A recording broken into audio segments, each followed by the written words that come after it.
આજે તો દુકાને મહેશ આવી ગયો, સાંજે કસ્ટમર પણ હતા ને આ કલેજા જાજા દિવસ પછી આવ્યો દુકાને।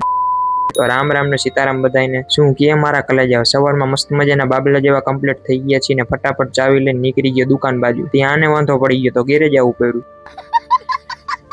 જાજો વાંધો પડી ગયો તો હાલીને પાછો પહોંચી ગયો દુકાને। ત્યાં ચા વાળો આવી ગયો તો એકાદી ચા પી લીધી અને પછી આજે બિગ સાઈઝના પેન્ટ આવી ગયા તો કીધું ઉપર મૂકી દઈને। પછી સાંજે 4 વાગે હાર્ડવેરની દુકાને આવી ગયા હતા। મહેશને એક વસ્તુ લેવાની હતી, લઈ લીધી। પાછા દુકાને આવીને મહેશ ટ્રાયલ રૂમમાં ખીતી મારવાની હતી, મારી દીધી। પછી કે શર્ટ બતાવ હારા, હવે કહેતા નથી લેવા, દિવાળી ઉપર વાત હાલને। પછી શાંત થઈ ગઈ હતી, ધીમે ધીમે કસ્ટમર પણ આવવા માંડ્યા હતા। થોડીક વારના આપણા ગામના મિત્ર પણ કપડા લેવા આવી ગયા હતા। હા ભાઈ જાજા દિવસ પછી દુકાને આવ્યો। પછી સાંજના 7 વાગી ગયા હતા ને ચનાચોર વાળો આવી ગયો, મને કે ખાવ તમ તમારે। મેં કીધું પૈસા દીધા, ખાઈશ તો ખરા જ ને। એમ મીઠી મારી માથે સ્પ્રે મારીને ટ્રાય કરી લીધો કેવો છે। પછી ત્યાં આપણો રાજુ ડોન આવી ગયો તો દુકાને। પછી આપણે 1-2 આઉટફિટ ટ્રાય કર્યા, કેવું લાગે બાબલાને કીધું જોઈ લઈને। પછી રાતના 10 વાગી ગયા હતા, નીકળી ગયા ઘર બાજુ। તો મિત્રો મળીએ પછી એક નવા વ્લોગમાં।